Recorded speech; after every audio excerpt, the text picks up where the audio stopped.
Mapapanood na ang Wawawan ni Willie Revillame sa mga government TV station na PTV4 at IBC13.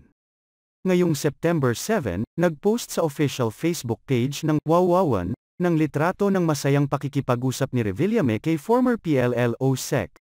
Jimmy Policarpio, ang bagong presidente ng IBC13. Hindi na chismis. Malapit na. #Wawawan, ang sabi sa caption. Kamakailan lamang ay nagpahiwatig sa nalalapit na pagbabalik ang Wawawan. August 9, ipinost sa FB page ng Wawawan ang litrato ng headquarters ng People's Television Network o PTV4.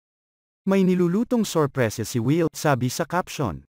Abangan ang mga palaro at papremyo kaya subscribe na sa official YouTube channel ng Wawawan, dagdag nito.